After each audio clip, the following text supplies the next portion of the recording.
Hello friends, आपका पीके English classes में स्वागत है। मैं पीके सर।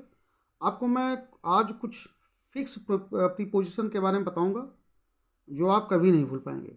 देखिए, जैसे आपका हार्मफुल, डिटरमेंटल, परनीशियस, इंजूरियस, डिसएस्ट्रस, ये जितने भी शब्द हैं सबका अर्थ होता है नुकसान या हानिकारक। सबका अर्थ होता है नुकसान या हानिकारक। इनके लिए केवल आप प्रीपोजिशन टू का ही प्रयोग करेंगे। केवल प्रीपोजिशन टू का ही प्रयोग करेंगे। ऐसे शब्द जिनका अर्थ होता है नुकसान, हानिकारक, उनके लिए आप एक फिक्स्ड प्रीपोजिशन का प्रयोग करेंगे टू। ठीक उसी प्रकार से आप देखेंगे जिसका अर्थ होता है केवल देखना, जिसका अर्थ होता है केवल देखना, जैसे आपका लुक, सी, वॉच, ग्लेयर, ग्लांस, आई, ब्राउज, गेज, स्टेयर, ये जितने भी शब्द आपको दिखाई दे रहे हैं सबका अर्थ होता है देखना। और इन सब के लिए आप केवल एक फिक्स प्रीपोजिशन का प्रयोग करेंगे, वो है एट। कितना आसान है समझना। आगे देखेंगे, देखिए, junior, senior, inferior, superior, prior, interior, posterior, ये ऐसे शब्द हैं जिसके लिए केवल आप एक ही प्रीपोजिशन का प्रयोग करेंगे जो है टू। ठीक उसी प्रकार से आप देखेंगे laugh, smile, chuckle, grin, snigger, snicker, smirk, mock, सबका अर्थ होता है हंसना। ये हंसने के अर्थ में इनका प्रयोग किया जाता है। आप देखेंगे जितने भी हंसने वाले शब्द हैं इनके लिए प्रीपोजिशन एट का प्रयोग किया जाता है। आपको समझ में आ रहा होगा। बड़ी मुश्किल से मैंने सबको इकट्ठा करके बनाया है, आप इसको समझने का प्रयास करें। ऐसे शब्द जिनका अर्थ केवल हंसने से लिया जाता है उनके लिए आप लगाते हैं एट।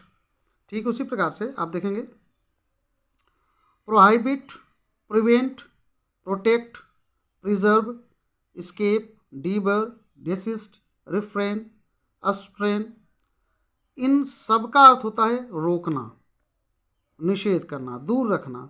सबका अर्थ होता है रोकना और इनका फिक्स्ड प्रीपोजिशन होता है फ्रॉम। ऐसे शब्द जिनका अर्थ निकले रोकना, निषेध, दूर रहना, इनके लिए हम फिक्स्ड प्रीपोजिशन लगाते हैं फ्रॉम। आगे देखेंगे स्कम्ब, इल्ड, सरेंडर, स्टूप, इनका अर्थ होता है हथियार डाल देना या किसी के सामने आत्मसमर्पण कर देना। इन शब्दों के लिए हम केवल एक प्रीपोजिशन का प्रयोग करते हैं, वो टू। ऐसा शब्द जिसका अर्थ हथियार डाल देना, आत्मसमर्पण करना, उनके लिए हम प्रयोग करते हैं टू। आगे देखें इन्फर, डिड्यूस, कंक्लूड, डिराइव, इनका अर्थ होता है निष्कर्ष निकालना। निष्कर्ष निकालने वाले शब्दों के लिए हम एक फिक्स्ड प्रीपोजिशन का प्रयोग करते हैं फ्रॉम। आगे बेनिफिशियल, कंडक्टिव, लुक्रेटिव, प्रॉफिटेबल, जिसका अर्थ होता है लाभदायक या फायदा, इनके लिए हम एक फिक्स्ड प्रीपोजिशन का प्रयोग करते हैं टू।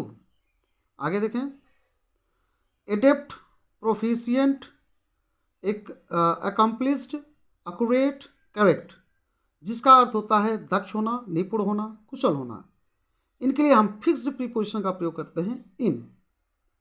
आगे यहाँ पर देखिए डील इन, ट्रेड या व्यापार के लिए प्रयोग किया जाता है। डील विद जो है किसी पर्सन या सिचुएशन के लिए किया जाता है। एम्फेसाइज्ड के साथ कोई प्रीपोजिशन नहीं आता है, ये है। तो अभी आपने देखा मैं 9 कैटेगरी का जो है प्रीपोजिशन सेट करके लाया हूँ।